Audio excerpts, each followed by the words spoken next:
We've already formed a quorum. I think we should start. Item 1 on the agenda, confirmation of minutes. I believe you have received the paper already. Any question? The Secretariat has not received any proposal for amendment. So if there's no comment, the minutes are confirmed. Item 2 on the agenda, information papers issued since the last meeting. The Secretariat released altogether 5 papers, which have already been distributed to you. Since you have received them, we won't discuss them in detail unless you have comments. Let's proceed to item 3 on the agenda, date of the next meeting and items for discussion. The Secretariat has already distributed to you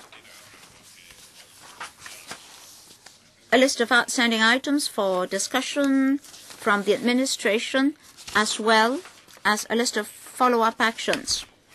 Well, item 16 is related to building management. Mr. Wu Chi-wai raised it on the 16th of October. He expressed concern that the department's recent introduction of the Building Management Professional Advisory Service Scheme and the administration promised to give us a paper. And on the 24th of October, the administration submitted paper 398/01 to us. Do members find it necessary to follow up on that issue in future? Mr. Wu Chi-wai, Mr. Chairman, building management involves the living interests of almost half of the population. I understand that there's a task force to follow up on CAP 344 in relation to building management and to see how we can handle building management disputes effectively. Now, the issue is very important. I hope that in terms of the progress of the issue of building management, we can receive updated reports. So you recommend retaining the issue? Yes, I ask that it be retained on the list. Any comments from members? No? So we'll retain this item on the list of outstanding items. And then we'll have to discuss the date of the next meeting and the items for discussion. At the last meeting, we agreed to move the February regular meeting to the 18th of February, a Monday, at 8:30 a.m. Well, the administration has proposed one more item. That is item 1 on the list of outstanding items, two-way conveying. Well, the administration finds it necessary to amend betting duty ordinance CAP 108 in order to facilitate the conduct of two-way commingling for horse race betting, which is acceptable in other jurisdictions. And the administration would like to enact the amendment bill before July this year, such that it can be implemented during the next horse race. Well, we're told that only technical amendments are involved. But of course, the administration is worried that members may want to set up a bills committee. If so, we have to discuss the issue as early as possible. So the administration has put it as number 1 on the list of outstanding items and would like to have it discussed at the upcoming meeting. Well, if that is to be discussed at the next meeting and we do not want to reorganize our agenda items, the Secretariat proposes that we'll have 3 items next time two-way Yuen Long District Administration, and Youth Hostel Scheme. So, members, I'd like to have your advice. If we are to discuss these three items, after discussing with me, the Secretariat is of the opinion that we may need a longer meeting. So it is suggested that the meeting time be extended by half an hour, that is from 8:30 a.m. to 11 a.m. As there will be an extension, some of our colleagues may have to attend another meeting at 10:45 a.m. Ms. Claudia Mo, Leung Chi-chang, and Ip Kin Yun, and Chair Wai Chun. They have to attend the public service panel, but there will only be an overlapping of 15 minutes. Any comments? If not, I'll take it that members agree to this arrangement. That is, we'll have 3 items next time, and the duration will be extended by half an hour. And then we'll have to discuss the meeting in March. Well, our February regular meeting has been changed to the 18th of February, and for the first 2 weeks of March, some members may be out of town. So may I propose that the March regular meeting be postponed a little bit. The Secretariat checked the time slots, and 2 are available. 18th of March at 8:30 a.m., and then the 22nd of March, again, Friday at 8:30 a.m. Any comments? Well, if members agree to a change, which one will you opt for? The 18th and the 22nd. Mr. Ip Kwok Him proposed the 22nd of March. Ms. Claudia Mo, I also suggest the 22nd of March because I have to teach on Monday mornings. So 2 colleagues proposed the 22nd of March. Any other comments? If not, we can confirm that is the 22nd of March, Friday, at 8:30 a.m. So, if there are no comments, we'll proceed to item 4 on the agenda. That is briefing by the Secretary for Home Affairs on the policy address. All other non-panel colleagues have been invited to attend. Please invite the officials to come in. Today, Mr. Ip Kwok Him. Oh, no, I'm only signing up. From the administration with Mr. Tang Tak Seng, Secretary for Home Affairs, Ms. Florence Hui, Under-Secretary for Home Affairs, Mr. Raymond Yang, Permanent Secretary for Home Affairs, Mrs. Pamela Tan, Director of Home Affairs, and Mrs. Betty Fong, Director of Leisure and Cultural Services. Yes, we have these officials attend. Welcome.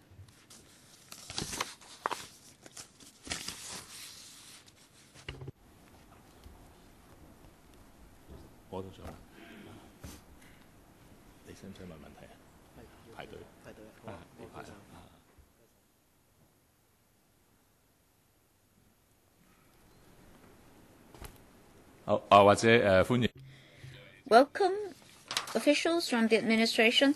I'll first invite the Secretary to do a briefing. Thank you. Good morning, members. Mr. Chairman, members. The Chief Secretary announced his policy address on Wednesday. In relation to the portfolio of the Home Affairs Bureau, we've already submitted papers to this panel. Today, I'd like to listen to the views of members. As for contents already introduced in the papers, I won't repeat them. I just want to highlight a few points. First of all, culture and art. In terms of culture and art, the West Kowloon Cultural District is proceeding with full steam. It will reach a new milestone. The statutory planning procedures were completed earlier this month, And the Shui Center Design Competition was announced in December 2012. I mean the results. An M+ design competition is underway. The policy address states it clearly that although construction costs have increased, we still insist on the original plan, and we're confident that the WKCD will develop into a world-class culture and art hub. The administration spent a great deal of effort in supporting local artists and art groups. For their activities, they are growing in number, and we need more talents and professionals. The government and related bodies like the LCSD, ADC, the 9 major performing troops, and the WKCDA, etc., are launching a number of initiatives to train administrative talents and to have professional training plans locally and overseas. We'll have an extra funding of $150 million to nurture more administrative talents in the next 5 years. We're now opening up more opportunities for our young artists. The second-class historic building in Oil Street in North Point, which is the Royal Hong Kong Yacht Club in the past, would be developed for visual art exhibition and activities. And in 2013, by the middle of the year, it would be commissioned with a total area of 1,970 square meters and usable area of about 900 square meters. It will have exhibition venues and multi-activity rooms, majoring in visual art. And through exhibition and activities, our young artists will be able to make use of this platform. We'll provide additional resources to the ADC, and an industrial building in Wong Chuk Hang will be completed by the next half of the year and be rented and leased at a concessionary rent.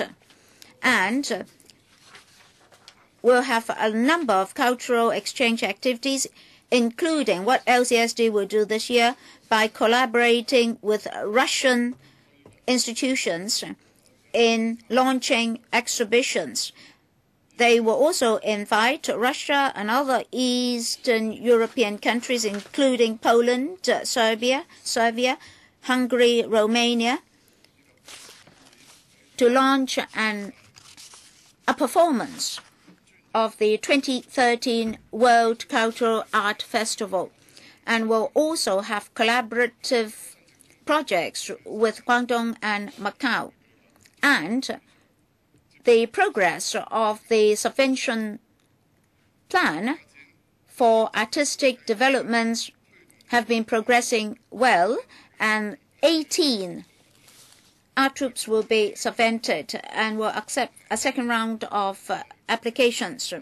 The administration encourages all national sports associations to have talent nurturing plans. Resources will be set aside to work with the school sports sector to offer assistance to the low-income earners and their children. And the Hong Kong Sports Institute redevelopment plan will cost 1.8 billion, and the major facilities will be completed within this year. We'll continue to support the operating expenditure of the institute to make sure that they are able to offer a training scheme for elite athletes. We'll continue to work with various national sports associations to attract world-class sports events. Starting from next year, Hong Kong will be one of the cities to host the international ladies tennis event or match, and the agreements will be signed within this week. Concerning the Kai Tak Sports Park, we are conducting various briefing sessions so that different sectors can make their submissions to make sure that the facility will be in line with all the sectors' needs. Concerning sports facilities and services in the urban area and the new territories, the charging scheme was from the former municipal council, and the level is not consistent. We want to encourage people to do more sports and exercise, so we are going to amend the legislation to make the charging scheme consistent with the lower scheme being the standard. So this has been outstanding for 10 years, so this year we're going to do something about it. Youth development. The policy address has shown concern to growth of youth. For example, in the first part, we talked about promoting economic development so that young people can exercise their potentials. At the same time, there will be multi-channel articulation letters for the youth. Besides, in relation to land supply, the policy address has pointed out that future development and planning proposals will be to meet the needs of young people. So we hope that in different policy bureaus, there will be more development opportunities for the young generation. The Youth Commission will help the government to formulate youth development policies. Some time ago, the Youth Forum was convened, and recommendations made in the meeting include, number one, there should be pluralistic culture development for the youth. Secondly, there should be diversified opportunities for learning, employment, and servicing the society for the youths. And number three, youths of different backgrounds should be taken care of, including the new arrivals. We have been subventing different types of youth activities to offer more development opportunities for them. On the mainland, there are many development opportunities, so we will work with different organizations and institutions to offer short-term internship opportunities for the students in mainland enterprises so that they can lay a better foundation. In terms of youth hostels, the government will fully subvent the NGOs building expenditure for the quarters. For example, Tonghua Group and also the Hong Kong Federation of Youth projects are more mature, so the government will try our best to make sure that these two projects will be finalized as soon as possible. District administration. One important issue is the highlight project scheme. So we will set aside 100 million for each district so that within this term, the district council can organize 1 to 2 major events to make sure that the community can benefit. We'll also set aside 200 million for advanced preparation and research work. These projects must meet the needs of the community, and they must be sustainable and offer long-term benefits. Various districts can work with NGOs and not-for-profit organizations to make sure that projects are implemented in a flexible way. Besides, under the community participation scheme, every year we will allocate 28 million to enhance district council's role in organizing and promoting various cultural and arts facilities. We will also review the subventions for district councillors, including the amount for renting a councillor's office. Chairman, I would be happy to take members' views. Thank you. Thank you. Just now, the Deputy Chairman reminded me that your remarks are slightly different from the written script. So can you give us a copy of your script? Well, I have given you the first draft. Yes, that's the paper that we have received. I thought I have already provided members with my speaking notes. Oh, okay. Yes, I will do it. Because of time constraints, I would like to know which members would like to speak. Wang Kwok-hing, Yip Kwok-hing, Cho Shu-kan, Zhong Kwok-chu. I myself, Deputy Chairman, Starry Lee, Leung Chi-chang, Claudia Mo. Who else? Yip Chi-man, Wu Chi-wai, Yip Kin-yu.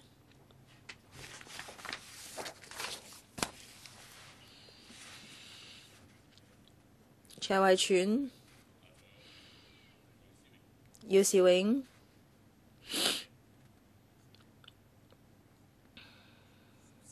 14 members would like to speak. I propose giving each member 4 minutes, including the question and answer from the administration. So, colleagues, can you leave some time for the administration to respond? I will adhere strictly to the 4 minutes rule. First, Mr. Fung-kwok. Thank you, Chairman. I have 2 questions for the Secretary. First, about standardizing the fees for recreational facilities in Hong Kong. As a frontline councillor, I welcome this arrangement by the administration, because before the municipal councils were dissolved, at that time we proposed that the 2 councils should be merged so that there will be 1 council and 1 department. At that time we said that the fees and services under the 2 councils should be unified. Now, it has been after 10 odd years before this is now being taken up. It's better to be late than never.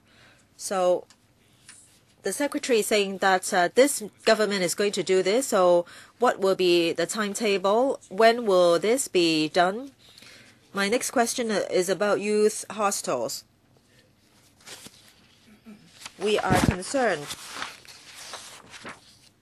whether or not youths can have a place near the office or workplace to live, so that it is convenient for them to take up employment or set up their own business. Now there are almost 100,000 youths waiting for public housing. That's because the government cannot solve the housing problems for them. That's why so many people apply for public housing. So with youth hostels, I think this is going to be a feasible channel. I want to know when these can be completed. How is the timetable and roadmap like? Secretary, thank you, Mr. Wong, for the question.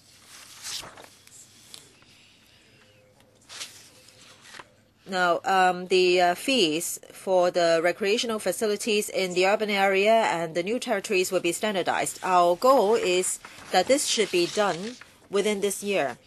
In fact, this can be fast. There are 100 odd items which involve negative vetting of subsidiary legislation by LegCo.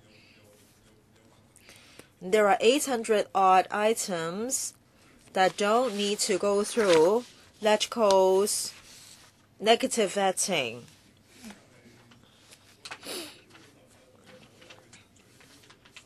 But legislative amendment should be fast. This involves computer operation, especially in the new territories. There is the so-called non-peak hour fees for some facilities. In the urban area, there is not a special fee for non-peak hours. So this will entail some technical adjustments. So if we can work fast, we hope that by this summer, the fees can be standardized. If the technical problems can't be solved real fast, our target is that within this fiscal year, well, I'm not talking about 2013-14 fiscal year. There'll be 3 more months flexibility. Within this fiscal year, this can be achieved. The second question is about youth hostels. I think now there has been discussion about this for quite some time.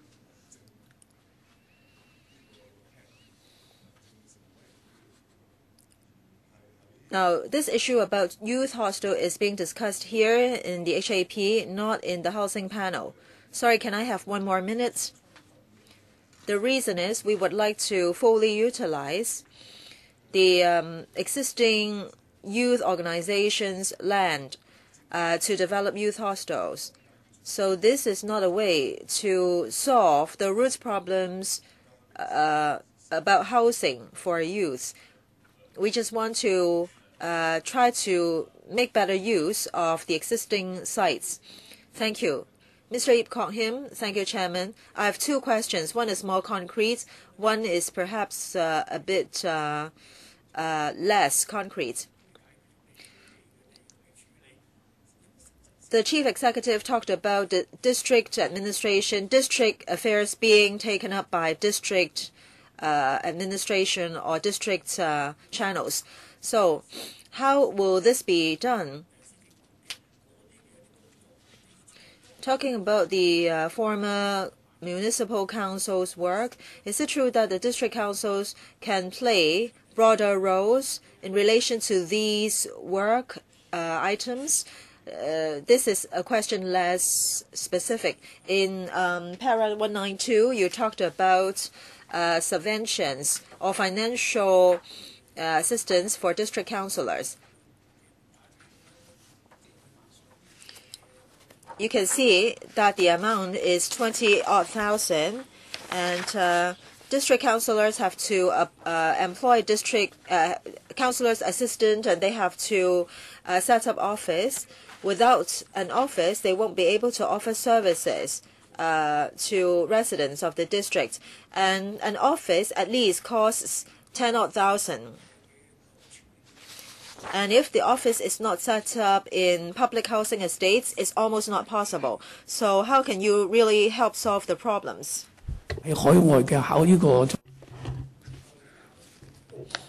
Well, have you considered making this part of overseas duty visits?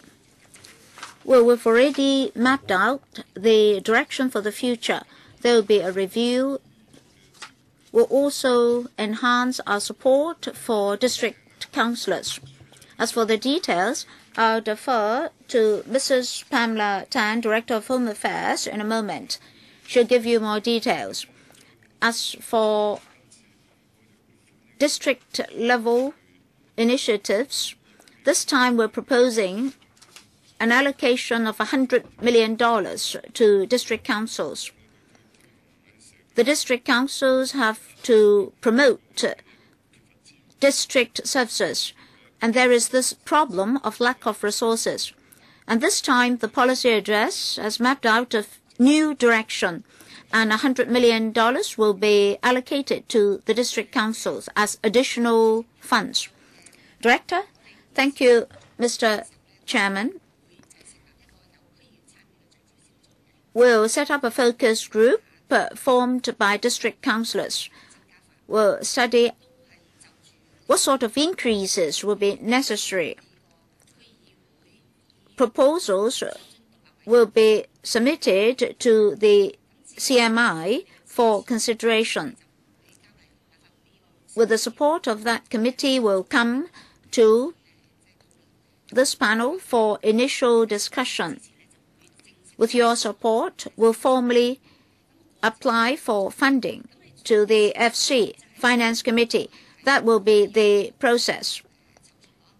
In the course of that process, we'll make sure that the remuneration and allowances for councillors will advance with time to facilitate councillors in performing their roles and discharging their duties. And of course, we have to look at public opinion as well, and will strike a balance. In the policy address, in terms of rental rates, a review will be conducted. In fact, we've already started work. We're now examining the rent being paid by district councillors at the moment, so it's in progress. Mr. Christopher Chung, well, Mr. Chairman, there's no more culture bureau. Will an interdepartmental group be set up for culture? For cultural services, they don't just involve the Home Affairs Bureau. They also involve economy, and creative industries and cultural services are interrelated. They are part of the supply chain. So without a culture bureau, there will be an impact on cultural and art development. In recent years, the administration has been dumping money in various ways with no effect. The DAB visited Taiwan. Taiwanese artists have two objectives. First of all, they have to serve the local community. Second, they would like to develop on the mainland, which is a big market. Apart from actors and singers, they're roaming through the mainland and earning a great deal of money. Say for Lam Yek Hua, gaining a lot of funding from you, and a lot of money was earned on the mainland by roaming performances. I have to declare interest. I'm a director of the Hong Kong drama troupe or company. Now, the mainland market is very big. In Guangdong, we staged 2 dramas in Guangdong last year and the year before last. Throughout Guangdong, there's no professional drama performing troupe. There's no repertoire in that regard. So can we also join the Guangdong-Hong Kong liaison group? Now, these companies should be allowed to start their business in Guangdong with over 10 cities. So can you do something to improve our competitiveness and room for survival instead of just giving us money? Secretary, I very much agree with Mr. Chung. In actual fact, cultural industries and creative industries are interactive and interrelated, and no clear line can be drawn among them. To promote art and creative industries, or art and creativity will be able to promote creative industries. So we'll see how culture and art can serve creative industries in terms of structure and economy. I also agree with Mr. Chung that not only design, movies, etc. can be industries. Culture and art themselves, like the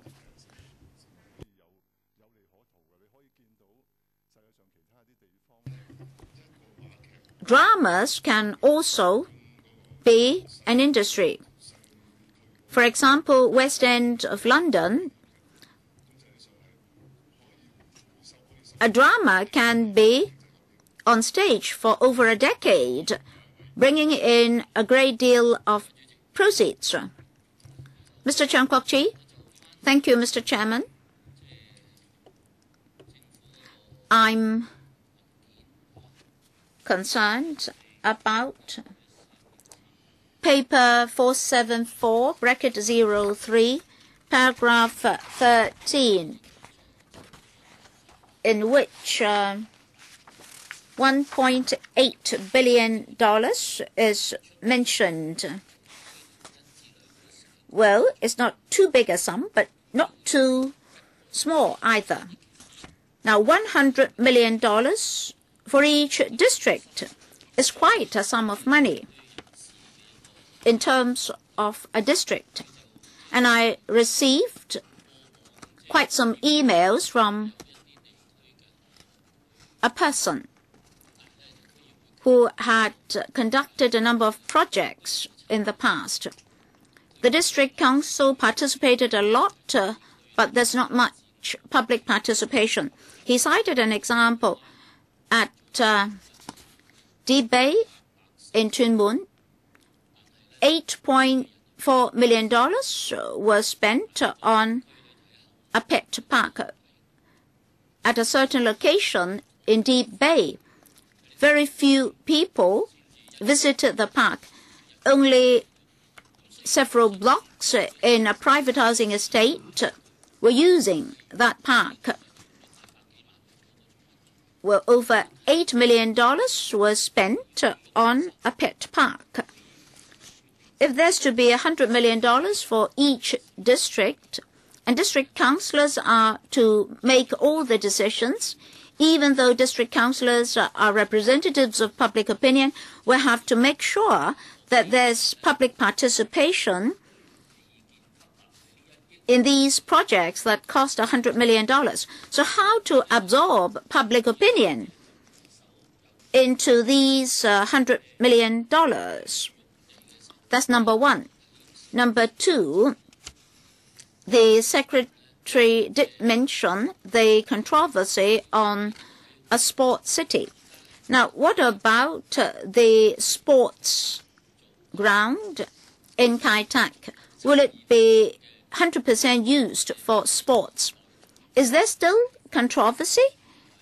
And are we being undecisive on this project? Two questions. Well, I'd like to thank Mr. Chung for his questions. Now, we're talking about $100 million for signature projects. Well, this is different from the minor works projects at the district level, because minor works projects only cost a few $1,000,000 each. Now, the minor works projects will still be launched. In the past 5 years, for the 18 districts, they have started hundreds of minor works projects. I can't rule out the possibility that individual projects might not have been very cost-effective, but on the whole, the residents were satisfied. Now, it's because those works projects were rather minor in nature. Sometimes only a rain shelter was constructed. That's why in individual districts, there has been controversy as to whether or not only a few constituencies benefited. Now, the bottom line is $30 million for these signature projects, totaling $100 million. Yes, the sports city will still proceed. I'd like to ask whether there will be public participation in offering advice to the administration. Now, you have to wait for your second round. Deputy Chairman, in paragraph 108 of the policy address, the ICCPR was mentioned, and there should be equal opportunities for public participation, including the disabled athletes, and that should be linked to rewards. In fact, I've always said that the performance of individuals and organizations have been very marked in terms of sports. For the able-bodied athletes, there's an award of $3 million each, but for the disabled athletes, it's only $300,000. So it's a 1-to-10 discrepancy. For groups, over $1 million. Individuals, only $420,000. So this is a huge discrepancy. I asked the secretary this before, and first of all, he said that this is a policy matter, and secondly, he said that the administration would take that up. I think athletes are contributing to society, and the administration has its own duties to fulfill. In the coming year, what will be done in this regard? Does the administration have an objective to resolve the discrepancy, the huge discrepancy, and rectify the situation? Well, Mr. Chan has a very good memory. Now, this is a problem left by history, and in the Sports Commission, we'll take this up to see how we can shorten that discrepancy. As for history, when sports activities for the disabled started, they started as a rehabilitation service, not as a sport or not as sports. At the moment, there's still professional difference between the two. Take, for example, the mental handicaps.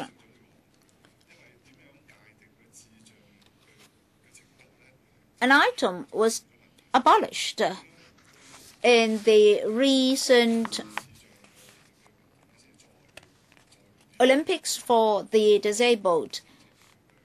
The term before last is only in London last time that the item was revived because they said that it's difficult to define mental handicap, and Hong Kong sent a delegation last year to London. So this is a professional matter. It's not a simple issue. Even for able-bodied sports, rewards differ among items. For Olympics, Asian Games, etc., awards differ because the degree of competitiveness is not the same. So if we are to unify the rewards, there may be problems. We're not discriminating against the disabled. So I hope that you can report back to us the latest progress. As for the governance of national sports associations, it's still a problem. I still have 10 more seconds to go. Well, I understand that there are training programs for elite athletes, but NSAs have been a long-standing problem. So I think the government should be more determined to assist our athletes. Mr. Lee. Chairman, I would like to follow up two issues. First, about the objective of district issues can be addressed at district level and local opportunities capitalized locally. Now, I think that the 1.8 billion can meet the broad target, but, well, as you all know, there are so many problems in districts. For example, street management, because there are different circumstances in different districts, so there are different requirements about street management. Apart from that, there's also management of public space. So I will define these as district issues, so they should be addressed at district level. On this point, I don't know whether the secretary or the chief executive have additional plans so that district councillors will be capable of solving these district issues so that members of the public can benefit. My second question is, the policy addressed this year focuses a lot on housing, and it is mentioned a number of times that GIC sites should be converted to residential sites. To be honest, in Hong Kong, there is not only a lack of housing, also a lack of GIC sites. There are not enough performing art venues, car parks, and recreational facilities. I proposed win-win proposal. I proposed win-win options a number of times. For example, on GIC sites, and housing and community halls can actually be combined, and this can be a win-win design. Secretary, will you promote this kind of win-win design so that there can be more housing blocks in districts, and community use facilities can also be built as soon as possible? Secretary. Chairman, the first question can be answered by the Permanent Secretary because he chairs a district management committee. Concerning Ms. Lee's second point, I agree to a win-win approach. When it comes to community halls, I understand that in the past there was no community hall in Kowloon City, and now there is one community hall. Among 18 districts, Kowloon City is one of the examples which lacks this kind of facilities. Secretary, thank you for remembering this. To convert GIC sites into residential sites, we have to balance the development of housing and recreational facilities. We do need recreational and leisure facilities. About change of land use, we have to consult district councils. We went to Sham Shui Po and Kwun Tong district councils we believe that the district councils will make a decision in a balanced way. Permanent Secretary, thank you. About district issues, just now Ms. Lee talked about street management. We are highly concerned about this. District officers and colleagues in the HAD in the past 1 to 2 years did a lot more to coordinate different departments to solve street management problems in different districts. For example, obstruction of pavements by shops, and so on. So we conducted a number of joint operations. In the past, we did a lot of these. Sorry, Chairman. I think the Permanent Secretary misunderstands my question. Street management is just one example. I want to know whether there is organizational change or whether there is any new idea to solve district issues. Besides, I hope the Secretary can relay this win-win approach to the Planning Department and other relevant departments. Thank you, Chairman. Mr. Leung, concerning 1.8 billion, there will be 100 million for each district.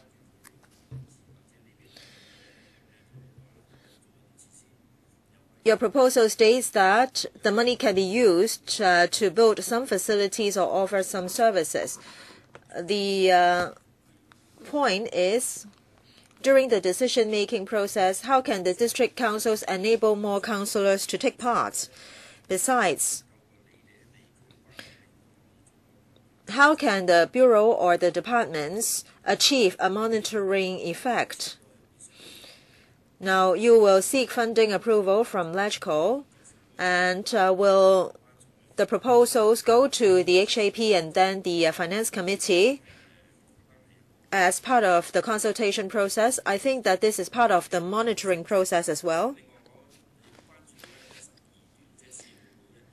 Besides, if you refer to para 129 of the policy address or para 12 of the paper, in order to allow youth to have more internship opportunity and so that they can broaden their horizon, more resources will be provided. So how much more are we talking about? And concerning the assistance, when it comes to self-financing colleges and also subvented institutions, how will the financial assistance be channeled? Secretary, Chairman, concerning the 1.8 billion and 100 million per district, we hope that the district councils can take the lead. They will select the projects. They will be responsible for planning, selecting, monitoring, and selecting their partners. And after completion, if the projects are to be operated, they will select the appropriate way of operation. Just now, Mr. Zhang asked whether members of the public will be consulted. This will be decided by the district councils. The HAD will also set up a steering committee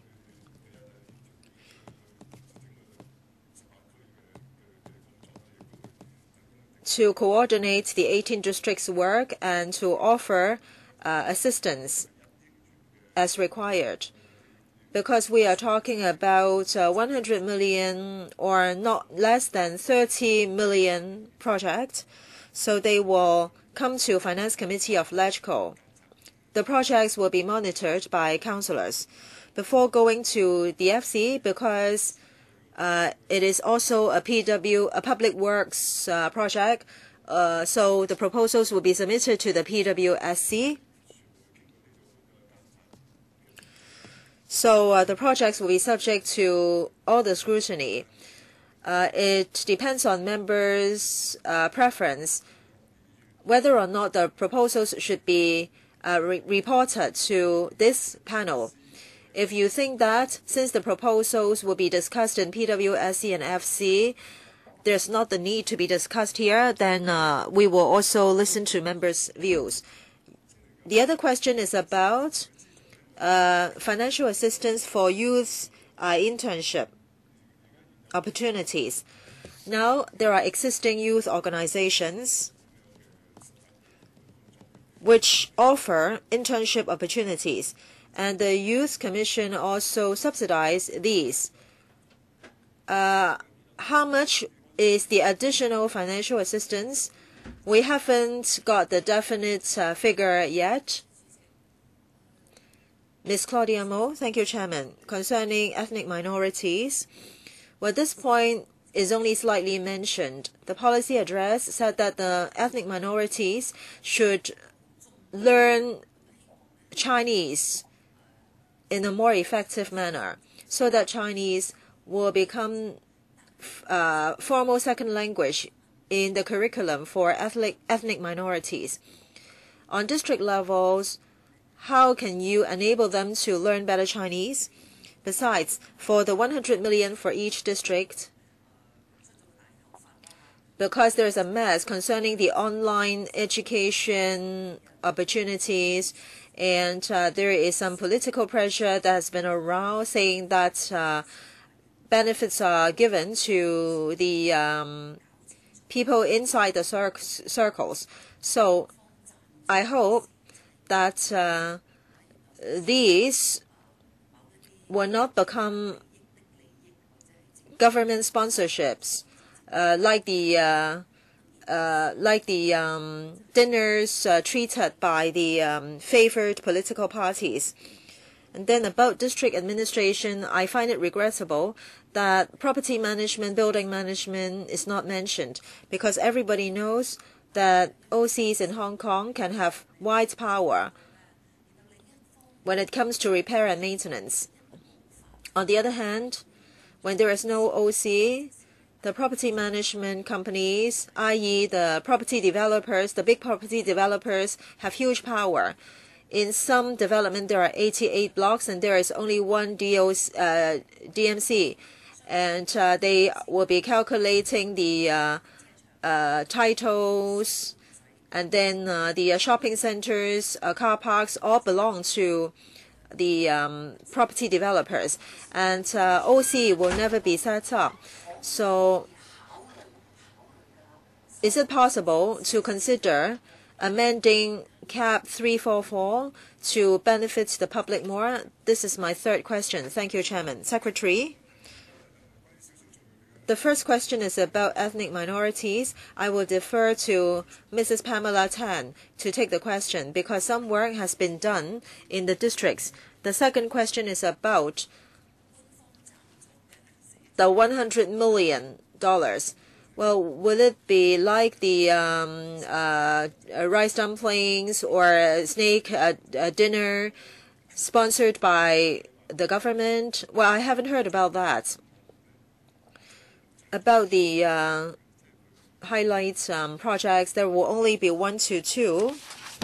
Signature projects, there will only be 1 to 2. There won't be a lot because we're talking about large-scale projects. And based on our understanding, usually these will be huge exercises in districts. Perhaps people can be creative to organize something related to health care or elderly care work. So we'll see whether these will materialize. But because we are talking about larger scale projects, so the operation will be very transparent. As I said, the projects will come to LegCo and will be subject to your scrutiny. Your third question is about buildings management. Our bureau has done a lot of work. We are very concerned about that. Cap 344 is now being studied by us to see whether it can be amended. Next, Mr. Yuet-man, can you ask the director to answer my question? Sorry, many councillors are now waiting for their turn. My question is also about district administration. I think there is a big gap with my understanding about district issues being addressed at district level. I think in terms of the organization, the district councillors execution ability is not really enhanced. Mr. Ip Kwok Hing also just asked a similar question. Sometimes we heard criticisms saying that some district councillors are taking care of their constituencies only instead of the whole district. It doesn't matter to have traffic congestion in the whole district, but just don't erect a bus stop in my constituency. So I think district councillors' horizon or view should be broadened. So I want the administration to address this issue. Secretary, the chief executive in his policy address said that district councils' roles should be enhanced, and he said that the macro scene should be considered by the district councils. I have heard a suggestion about having larger districts. Well, we will consider this very seriously, but how big a district should be after enlarging the district's territory? Is it true that the election format should also be changed, or will there be then fewer district councillors, or there should be a number of councillors for each constituency or district? Within LegCo, there are almost 20 members elected from the district councils.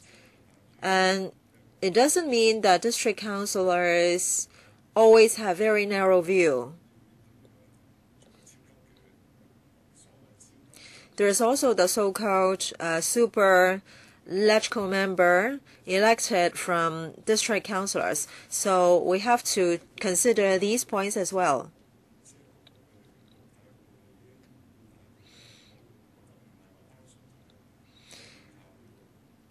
I don't think we need to really change the scale of the constituencies or the size of the constituencies to solve the problem about too narrow view or not having a macro enough view.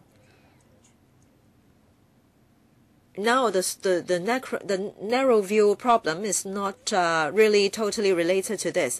I still have some time. Just now, the secretary said that the signature projects will be presented to PWSC and FC for approval. And there will be 100 million per district for large-scale signature projects. In the future, if these projects will continue, if there will be proposals that cost less and that can enhance district councillors' role, then I have doubts if they still have to be approved by LegCo. As for district minor works projects, since there's this one-off grant from the Finance Committee, we won't seek any further funding. But for an increase from $1 million to $1.8 billion is a huge increase. So I believe in future there will be stable funding.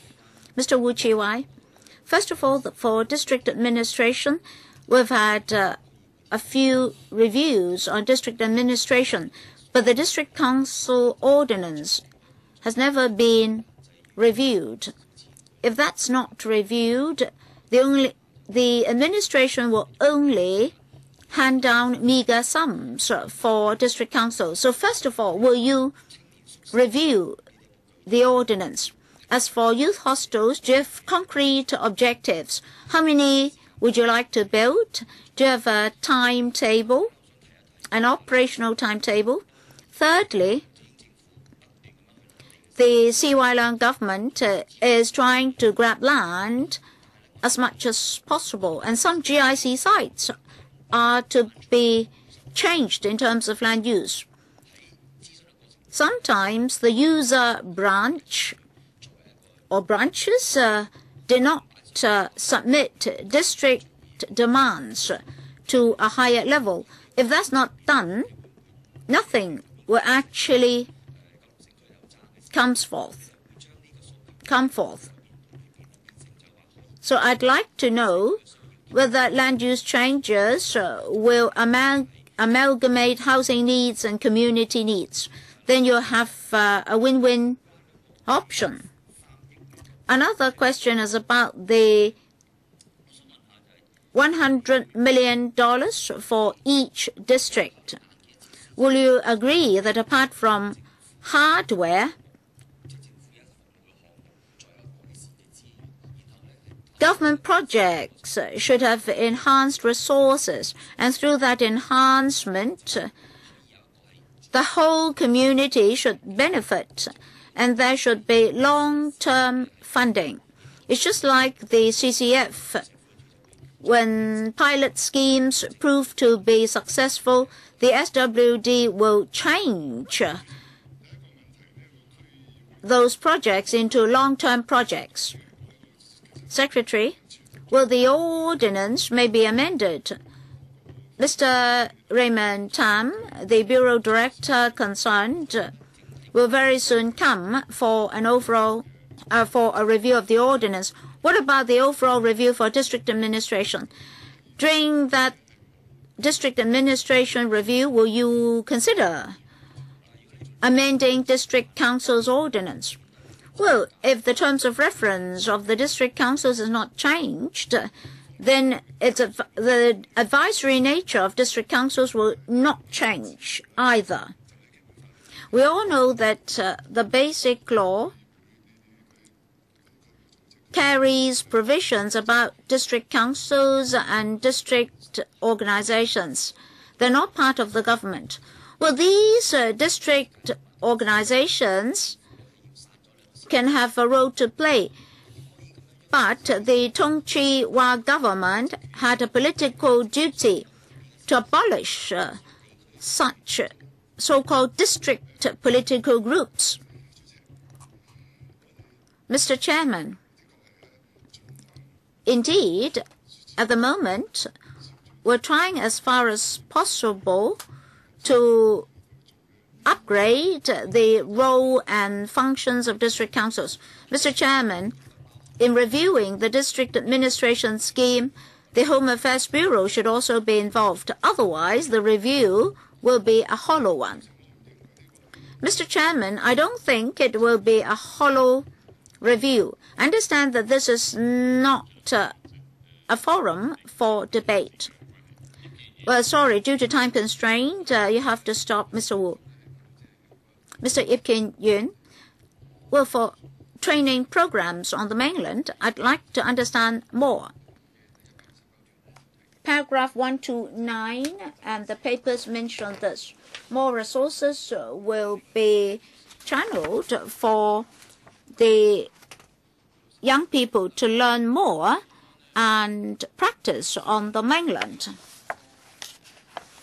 In C.Y. Leung's manifesto, on page 34, he mentions that training opportunities for young people locally on the mainland and overseas should be enhanced so that they can conduct practices and have actual living experience. Now, I'd like to know, in implementing the manifesto, why overseas learning is dropped. In recent years, one trend is rather interesting. When teachers organize exchanges, they did so on the mainland. In the past, we did visit Europe and America. Hong Kong is more and more inward-looking rather than outward-looking. Exchanges, practicum, etc., may be subject to such a phenomenon. So I'd like to know how you can implement the manifesto in terms of overseas exchange and practicum. Mr. Chairman, in terms of exchange and practica, we do have some overseas. For exchanges, the Youth Commission did subsidize some overseas exchange programs. And sometimes young people can stay in overseas jurisdictions for a longer period of time. As for administrative staff for culture and art, resources have been allocated not just for local training. We do subsidize overseas training programs.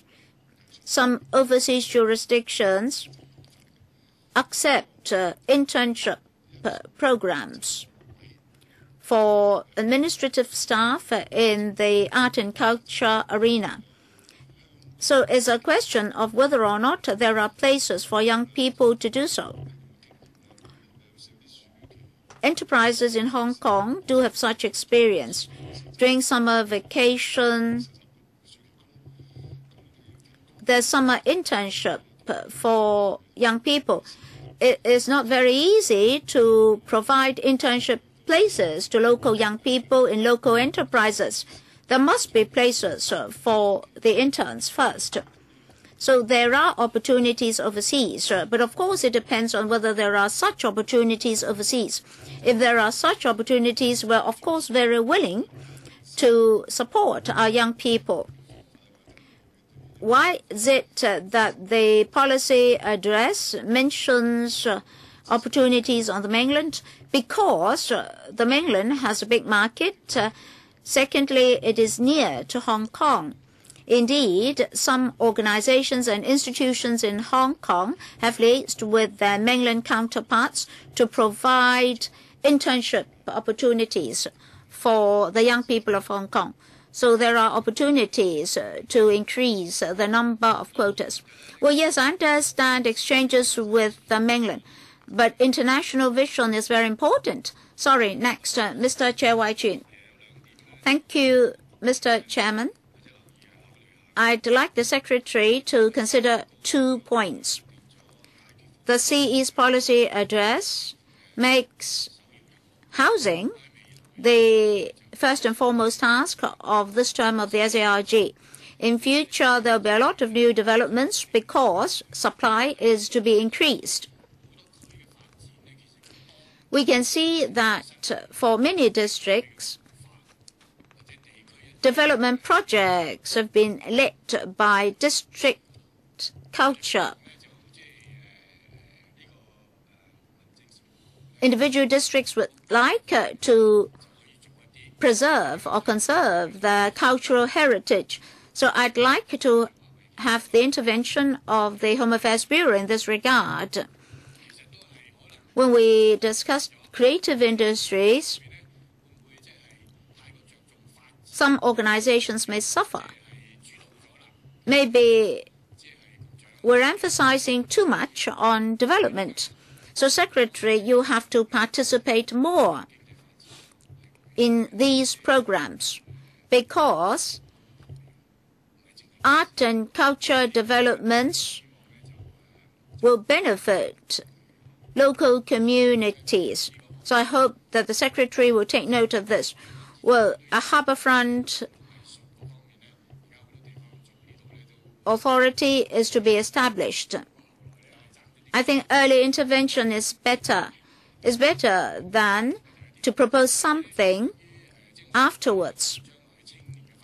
Secondly, a number of proposals are for our young people. Creative industries, art and culture can become industries. But after young people have learned something, it takes an incubation period, so to speak, for the skills, etc., of our young people to mature. Now, practicum was mentioned, internship was mentioned. I hope that upon the graduation of our young people, opportunity should be offered to our young people such that they can incubate, so to speak. When they become famous, if they are artistically skilled, then there should be opportunities for them to develop. Secretary, I agree. The 18 districts have their individual characteristics. I discover that all districts have become very proud of their respective characteristics and features. So the 18 districts will individually develop their own strengths and characteristics. As regards the incubation period for our young people, I'll defer to the Permanent Secretary. Well, we emphasize this very much. So in Oil Street, there'll be a new center for young visual artists. Well, they are young people undergoing incubation. They can practice and work there. And as the Secretary said, we now have a pilot scheme in industrial buildings. We use low rent to attract young people, and the Jockey Club's Visual Arts Center has been leased to 10-odd groups of young artists. Next, Mr. Liu Si-wing. Mr. Chairman, to cope with the development of Cantonese opera, the Yamate Theatre was revitalized. By 2013-16, the new wing of Koshan Theatre and the Shichi Center in West Kowloon would be commissioned. I understand that the usage rate of the Yamate Theatre was just so-so. Well, after commissioning, operational costs may also be a problem. Has the administration considered future demands to guard against wastage of these venues? That's number one. Secondly, the administration will continue to cooperate with NSAs in organizing international events. Well, the Rugby Sevens has attracted a lot of tourists to Hong Kong. So can we enhance collaboration with other cities in this regard? Chairman, the question about Yamate and Koshan Theatre will be taken by the director on LCS. Now, concerning organization of major sports events, the purpose is to promote sports culture among the public, and it is also a way to attract more tourists.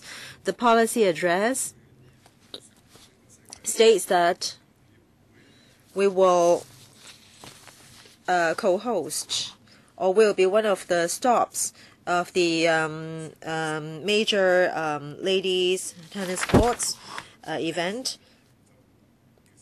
When it comes to organizing these events, I think it will be conducive to nurturing people's interest in sports, and it is also useful to attract tourists.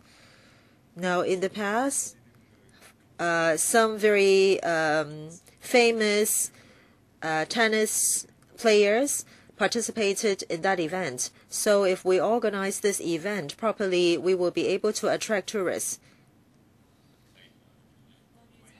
Director, concerning the Yamate Theatre,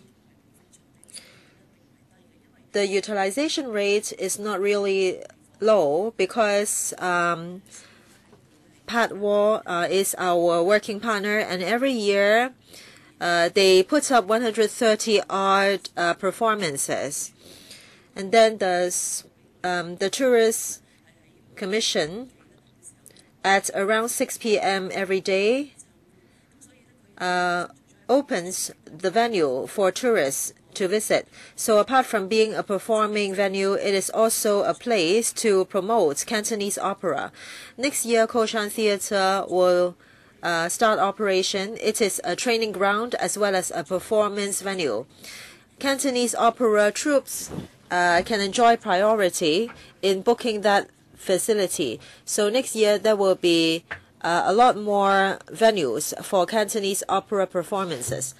I want to know whether the government has done some studies on the utilization rate of these facilities after they are completed. Or you are going to just build them and that's it?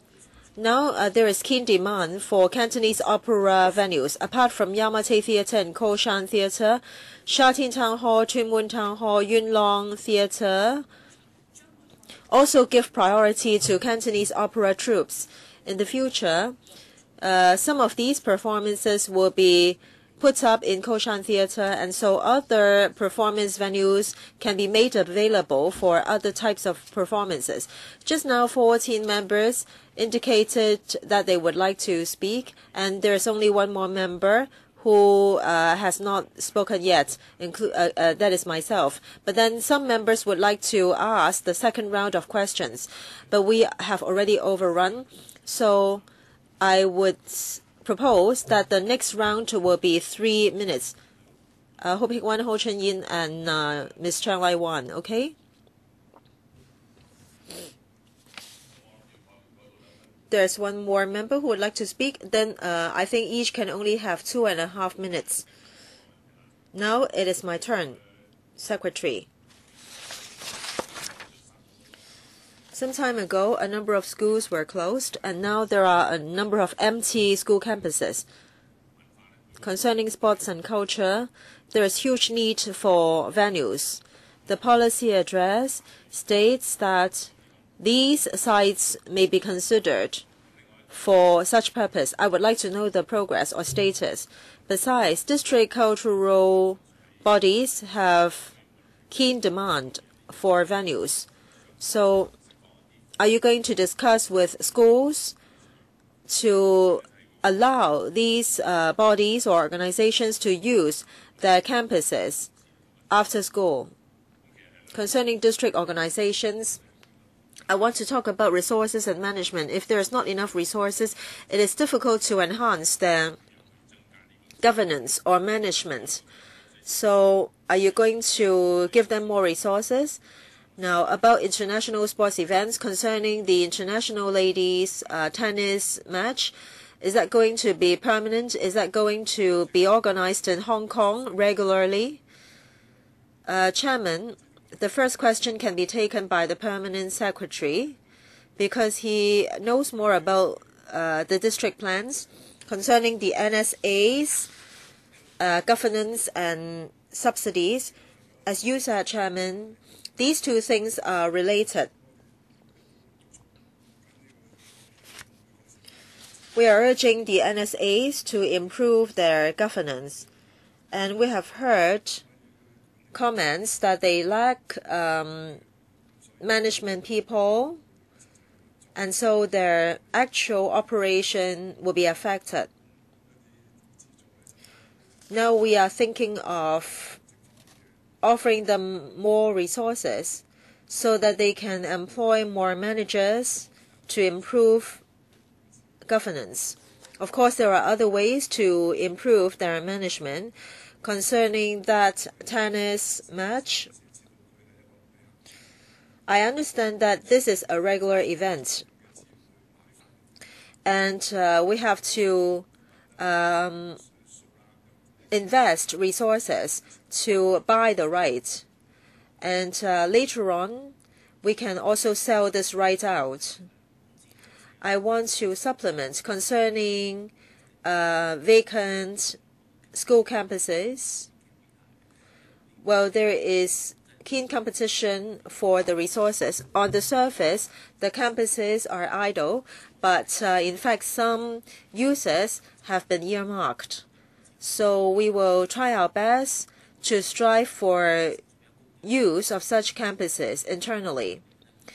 In Taipo, there is a primary school, and in the coming 1 to 2 years, we hope to convert it or use it for arts purpose.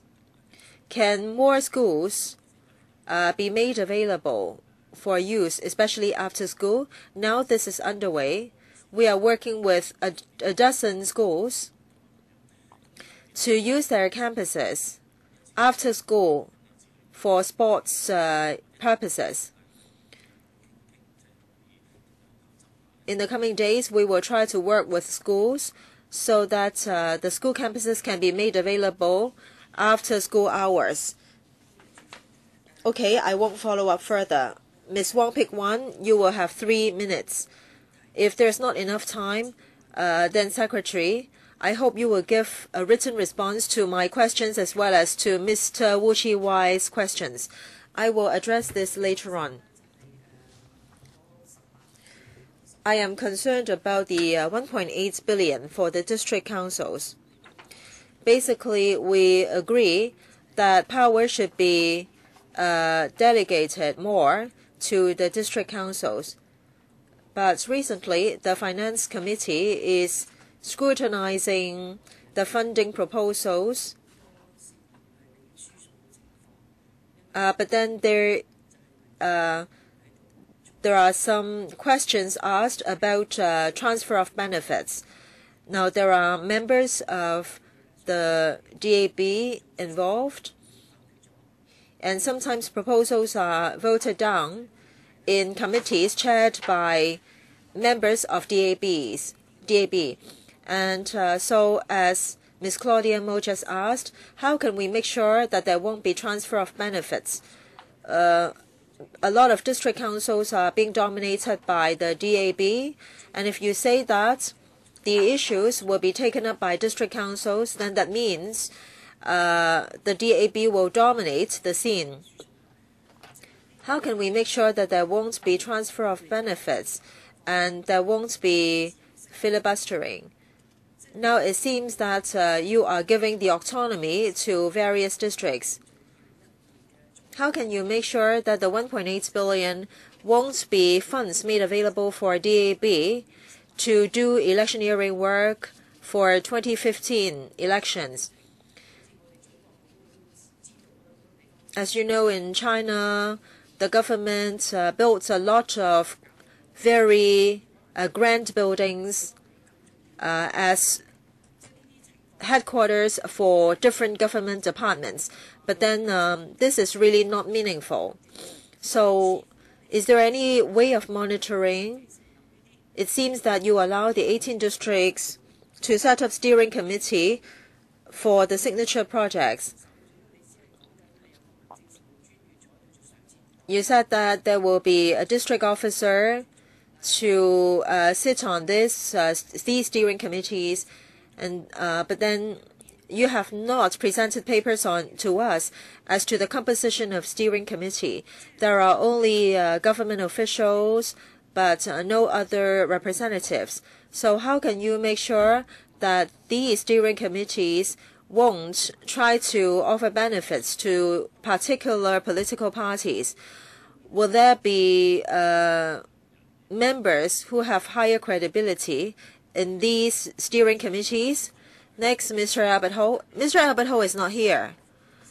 Chairman, I said that I want a written response from the administration. Yes, just now many colleagues asked questions. There's not enough time for the administration to answer all the questions. So can the administration give written response to questions not answered orally just now? Mr. Ho, thank you, Chairman. I want to ask the Secretary. Now, the policy address has not talked a lot about youth development. Now, there is only one objective, one new measure, and one ongoing plan about youth development. Concerning internship opportunities on the mainland, you said that more resources will be offered to work with district organizations to offer more internship opportunities on the mainland.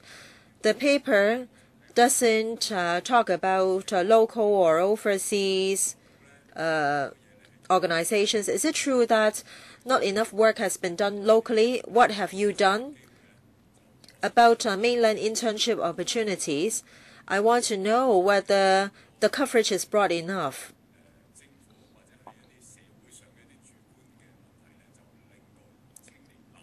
Sometimes because of the government perspective or other subjective perspectives, sometimes youths with alternative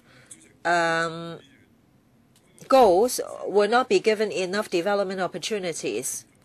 Thank you, Chairman. You just talked about local and overseas internship opportunities. Just now, Mr. Ip Kin Lun asked a similar question. We will try our best to strive for more vacancies for local and overseas internship opportunities, but it depends on whether there are enough organizations offering these vacancies. Now there are these opportunities locally. We would like to nurture more art administration talents. And in LCSD and also in Hong Kong ADC and in other arts groups, we are trying our best to offer these internship opportunities. And after taking up these internships, some graduates have become artists.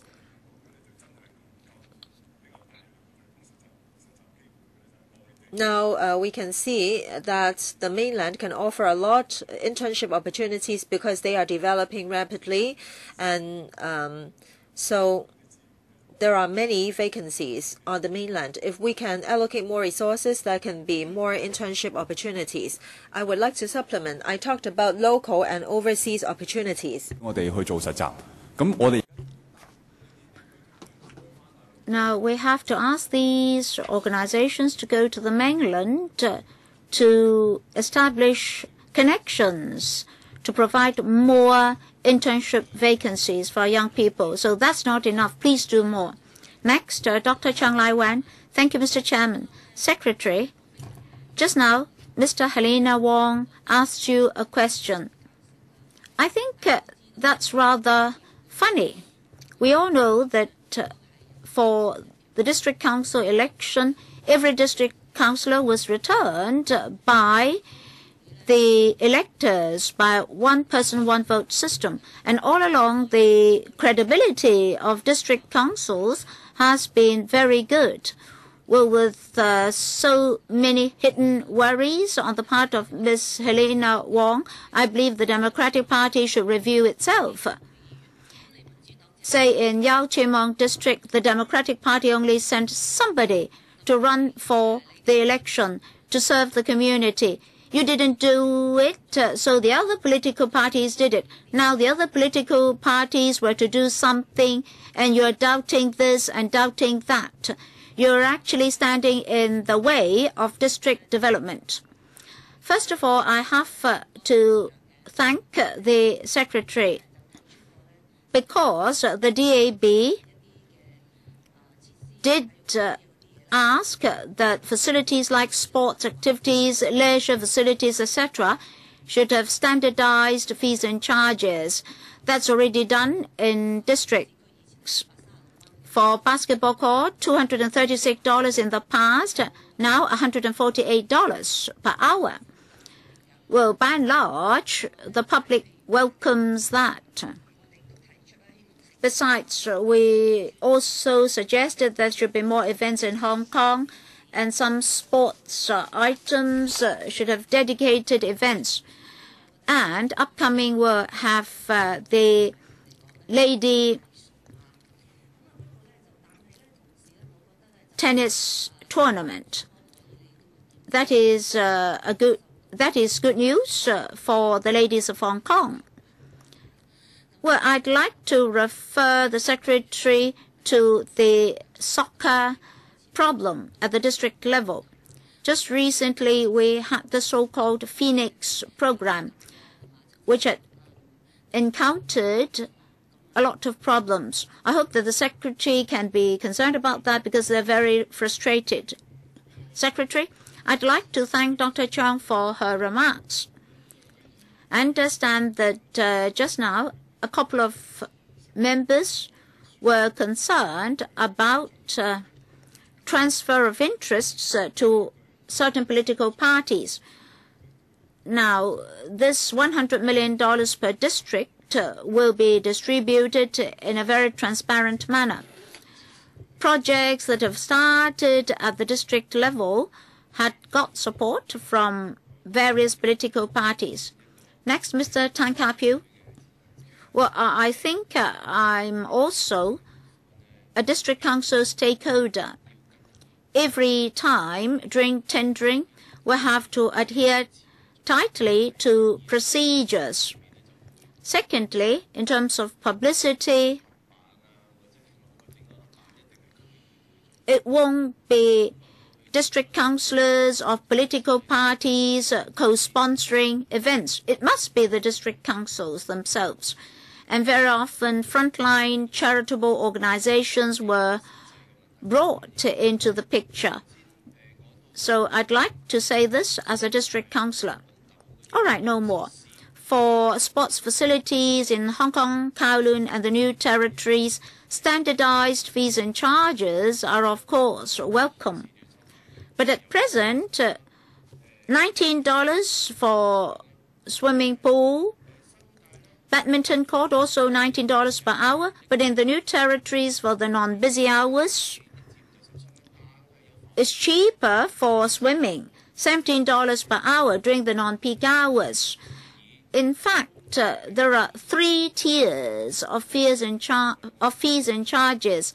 I would like to know whether there are differences between peak hours and non-peak hours.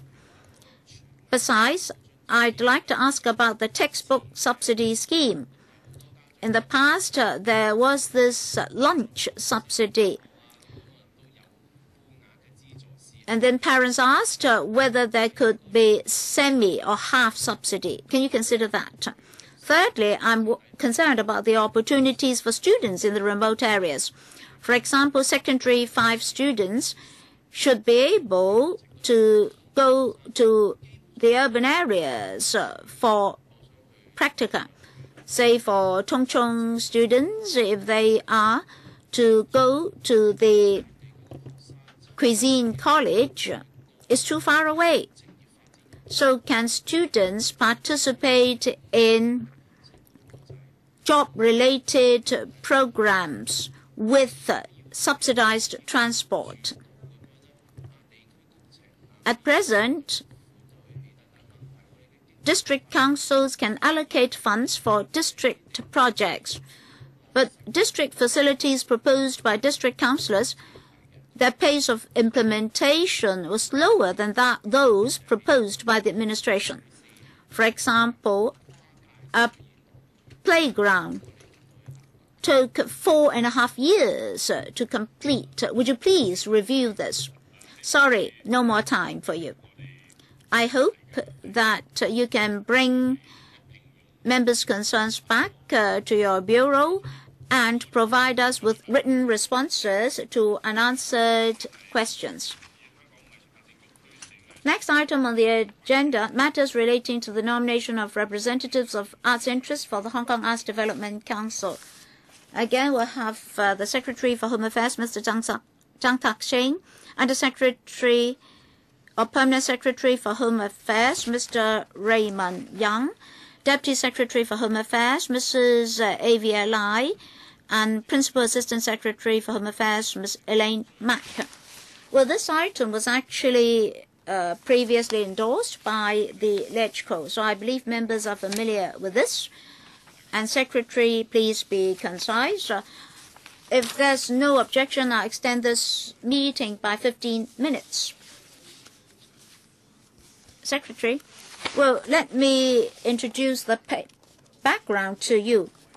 According to the Hong Kong Arts Development Council, members of the ADC can at most comprise 10 from the art and culture sectors. Eventually, they're appointed by the CN Council. In 1995, we had the first nomination exercise, and representative groups made reference to the guidelines and chose their nominees.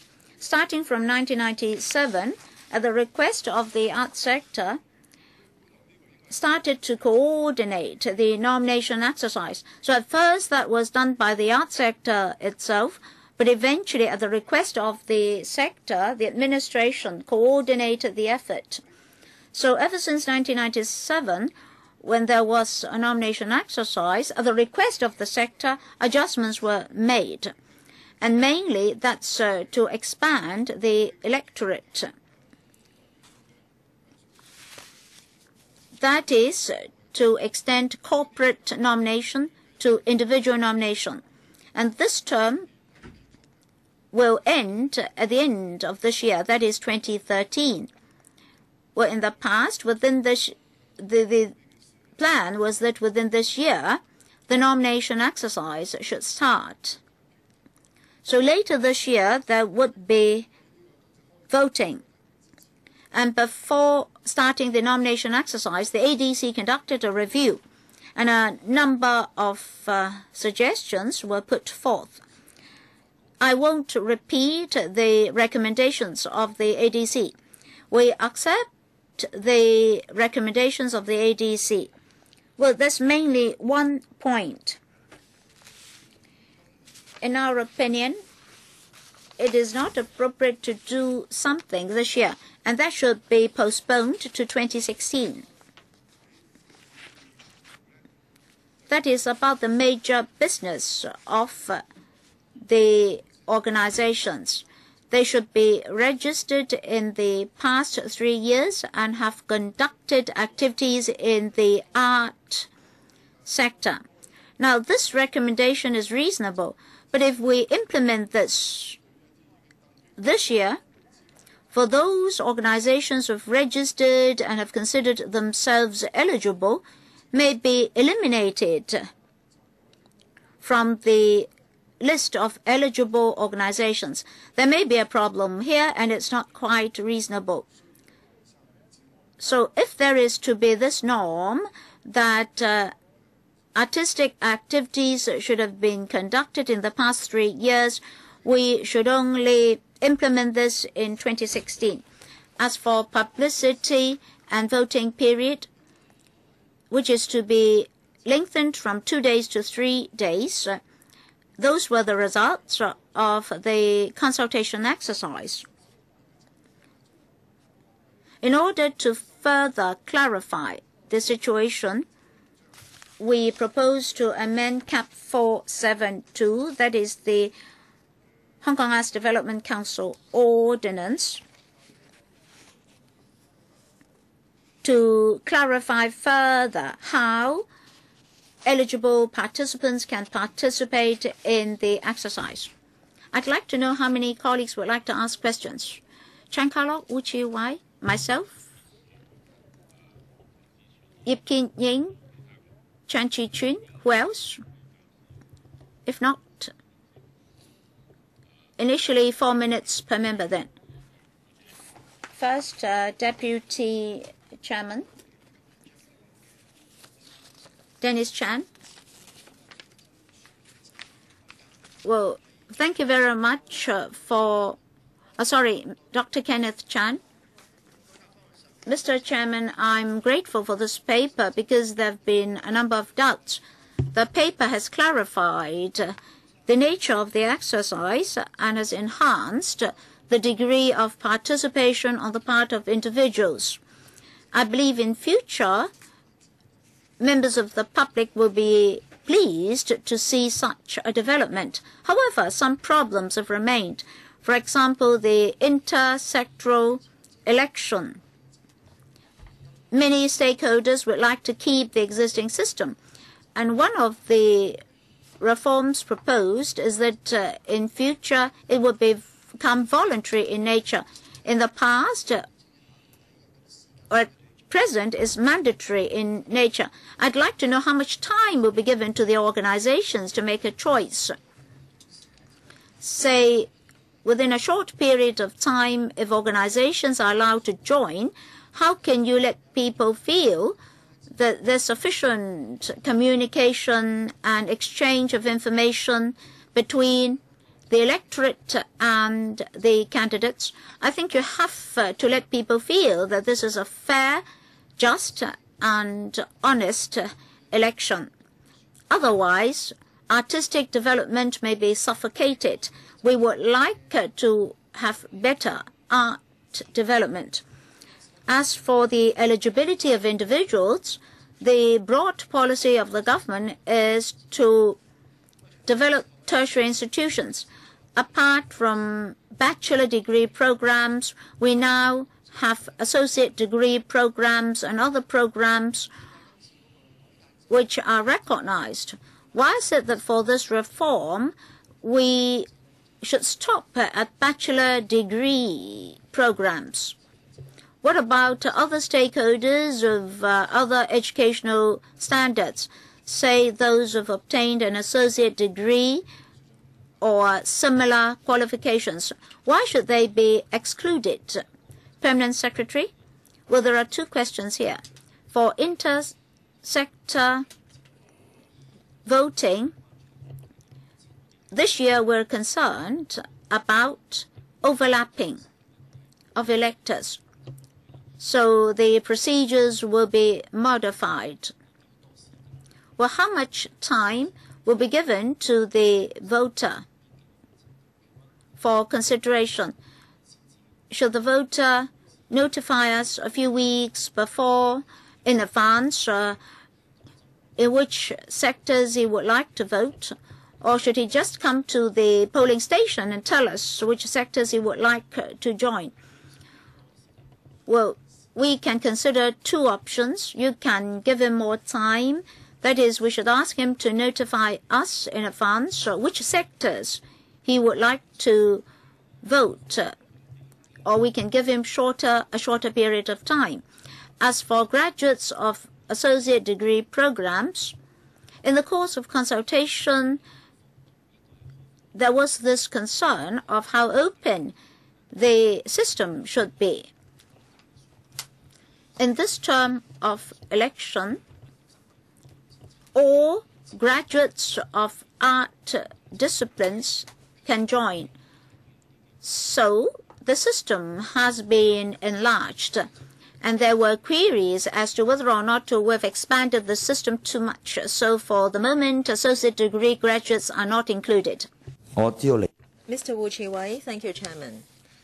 I understand that some amendment proposals will be presented to LegCo later, but then the paper doesn't talk about the composition. Now there are 27 members in the HKADC, and for 17 members, only 10 people can take part in the election. I don't know whether my understanding is correct. You want to make the ADC more credible and they can represent the sector. So in your amendment proposal, I wonder if the administration is going to adjust the proportion so that the ADC will be more representative. Talking about voting across sectors. Now, if voting is done on the basis of sectors, then I think there will be a certain proportion of different sectors' interests. When it comes to art development, I think we have to focus on the overall direction for the whole Hong Kong. So I think the election process on the whole should be on the basis of sectors. And people will think of how work can be carried out across different sectors. Let's take LegCo as an example. Well, gradually functional constituencies will disappear, and then the basis of electors will be broadened. Then we can take care of overall interests of Hong Kong. So what is the response of the Secretary? Thank you, Chairman. In this review, we do not intend to adjust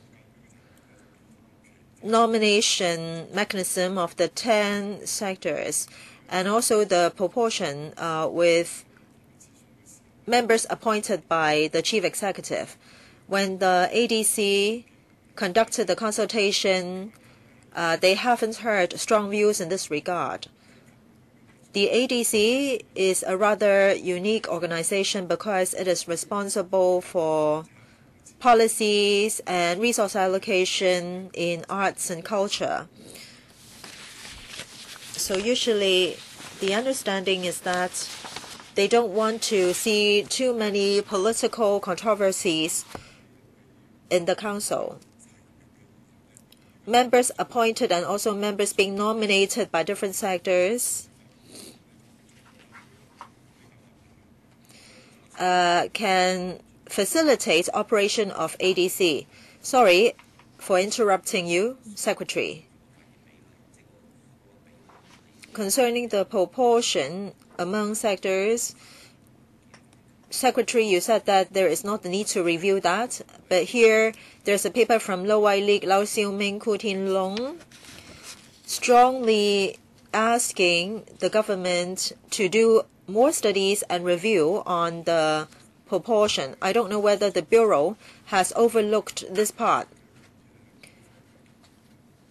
In the Hong Kong ADC's proposal, this point is not included. I understand that when they did the consultation, perhaps they had heard such views from some people, but they haven't relayed this point to us in their report. Chairman, I would like to follow up. There is still time for me. I know that you won't do such a review, but will there be a mechanism that this will be reviewed in relation to the proportion between appointed and elected members? So now it's my turn. Sorry, your time is up.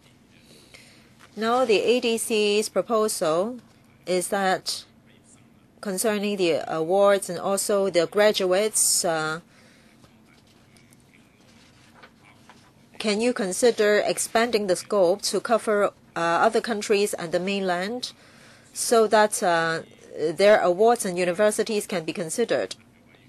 Can there be, for example, a vetting committee or this kind of mechanism with high credibility to include them as well? It is not good to exclude all these.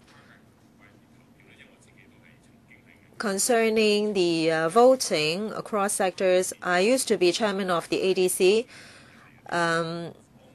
There are merits to voting across sectors, but there are also some bad points. I think people should choose the major sectors with a higher proportion or higher weight. But then I think the weight can be adjusted so that the election can have higher credibility and the election will be more reasonable. Thank you, Permanent Secretary. In the consultation process, some people suggested these points. In the review process, we do have some guiding principles to follow. Concerning the election method and process and also the operability and fairness, these are some important guiding principles. In our review, we have already expanded the scope of eligible voters, including some local awards. If we are to consider also overseas and mainland awards, the principle is right, but then the feasibility is not high because there are so many places in the world. So which awards from which countries should be included? There will be a lot of controversies involved. And can we really understand the details of all awards in different parts of the world? But we agree to the rationale behind. Concerning multi-sectors, I think we have to go back to the operability and fairness. So when it comes to cross-arts voting system, cross-arts interest, I think things are rather complicated and controversial.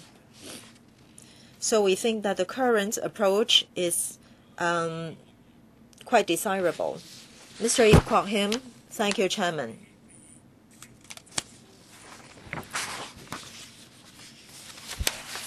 Before I comment on the HKADC voting system, as a member of District Council, I really must say that I am really annoyed by Ms. Wong's question about district councils because she challenged and questioned the credibility of district councils. I hope the Democratic Party, well, if that's what he is saying, I think I also have to respond to Ms. Chang Lai-wan and Mr. Ip-kwok-him. Members, I hope you won't talk about things not related to this agenda item. I'm using my time. Ms. Helena Wong can also use her time. Chairman, if you allow him to speak, then I also have to speak on this. You have to be fair in conducting the meeting. Ms. Wong, I am now handling Ms. Ip-kwok-him's remarks. Mr. Ip, please focus on this agenda item. Otherwise, I won't allow you to continue. Okay, thank you, Chairman. I think everybody should respect the fact. Okay, I want to ask the Secretary. Concerning the election, I agree to your direction. Concerning voting eligibility, I welcome the expansion of eligibility scope or criteria because at the last election, there are people who are highly representative, who are highly reputable in arts events, but then they are not electors. So this is really not considered acceptable by many people. So I accept your point about expanding the scope. How can you make sure that those who take active part in arts and who are highly reputable will be given the message? Last time in our discussion, we are particularly concerned about the blank votes. How can you make sure that the number of blank votes can be minimized? Some people think that they are not familiar, they do not belong to a particular sector, but then you give them a vote. So how can we solve this problem? Secretary. Thank you, Mr. Ip. Regarding blind votes, that's exactly because of the cross-arts interest voting system. Now, members just supported this voting system because there are merits about it. But in some cases, the voters, the electors, cast blind votes because they are not familiar with people from other sectors.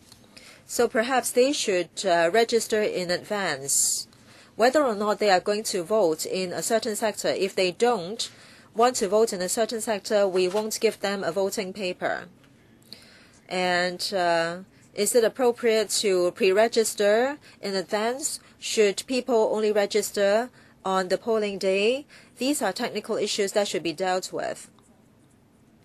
Is there some way to do better publicity so that art workers or art practitioners can take active part?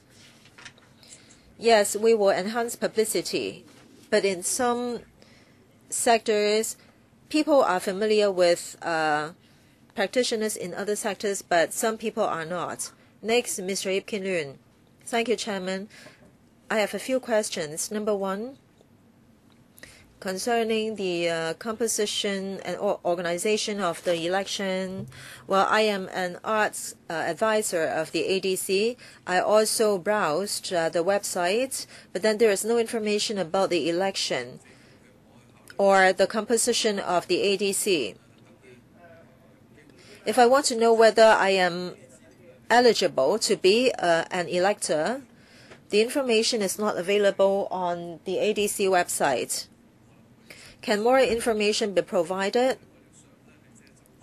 That would be much better.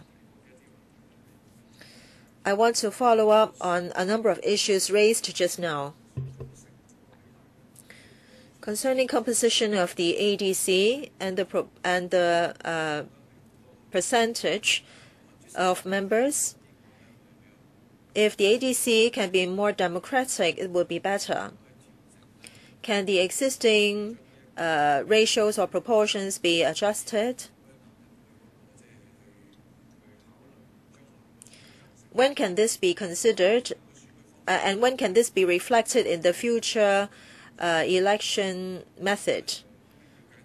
I do have some understanding of different sectors, but not much. For example, I like a certain art form, but I don't have any understanding of another art form. Even within the same sector, people may have little understanding of other art workers. Just now we talked about cross-arts interest voting system. I think we can be bolder. Now there are 10 sectors, and members will be elected from these 10 sectors.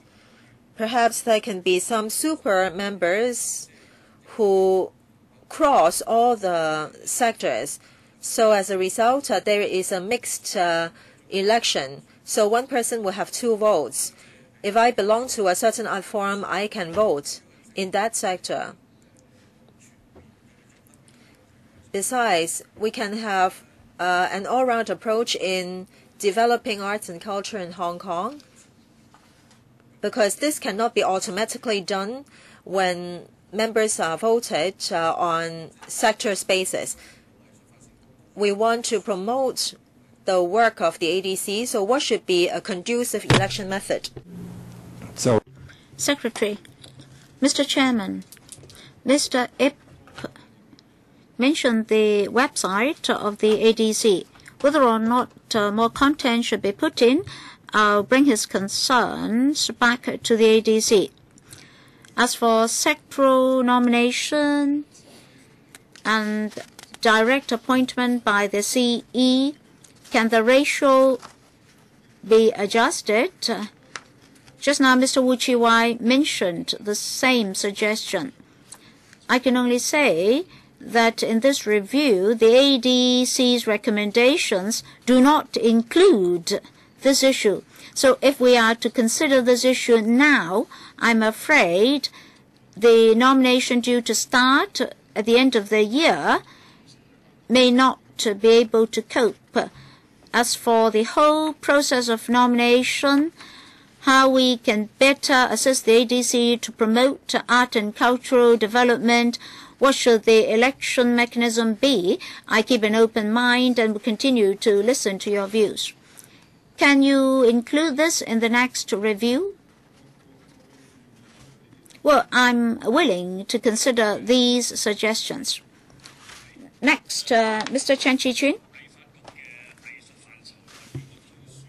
As for the nomination of artistic representatives to the ADC, the major principle was criticized as being too lenient for the corporate voters and too stringent for individual voters.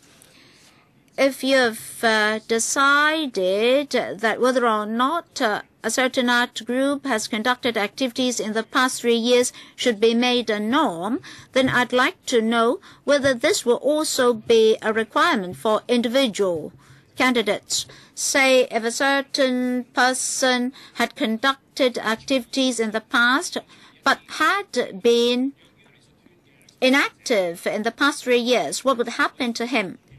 And for broadly recognized artists, some of them are not eligible for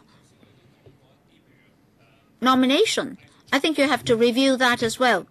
As for artistic awards, at present we have 22 of them. What are your criteria of selection? Just now the Permanent Secretary said that international awards would not be considered, so he has closed the door. Well, if I've won an award in an international competition, I would not like to join a small local competition. But then you said that you would not recognize the international awards. Now, when the Hong Kong Academy for Performing Arts was first established, they did not offer degree programs. They only had diploma programs. But many of their graduates had joined the, say, TV industry. So they might not be able to become candidates. As for street performers, they are voicing themselves. They're not receiving any subsidy from the government, but they have been very active in the art community. Will they be eligible? for nomination, permanent secretary. Well, there are a few questions here as to whether or not the new corporate requirements would be applied to individuals. I think the possibility is not high, save for the academy graduates. It is very difficult to require each and every of them to be engaged in artistic activities in the past 3 years. As for international awards, I agree with the honourable member in terms of principle. I hope the next time we'll be given more time to work out relatively more objective criteria to include international awards. But for this exercise, we may not be ready to do so. As for famous artists not being able to participate, I don't think the situation is serious. Any artist joining a certain performance group will be eligible. As for street performers, the threshold is in fact not high. They can register themselves or they can join a certain group and be nominated by that group. But that's totally acceptable. What about individual musical artists? Well, all forms of artists, more or less, every one of them belongs to an art group. It may not be a big art group, and he can form his own art group as well. First round completed. Any more colleagues asking questions for a second round? If not, we can conclude our discussion here. Administration, any supplement? No? All right. Item 5 on the agenda completed. Thank you, officials. Final item. Any other business? Any other business? Deputy Chairman. Thank you, Chairman. I'd like members to note one point. I believe members have received from a deputation a submission on the policy address. And through the Secretariat, I would like to distribute the submission to all members. And then in upcoming meetings, can we discuss art, culture, and sports development in the policy address so that we can have a deeper discussion to embrace public opinion? Well, many members emphasize the need for a culture commission, although that's not in the policy address. But that does not mean that this panel cannot follow up. So I'd like to listen to the views of members and the chairman. I think we should listen to the lay organizations or individuals. So you mean we should have a consultation period? Well, today we only had 4 minutes each, and then some of the time was taken up by the secretary. So I think we should have a broader forum for public opinion. Well, maybe after the meeting, we circulate this among members. If members so agree, we can proceed. All right? Yes. Any other comments? No other business? Meeting adjourned. Thank you very much.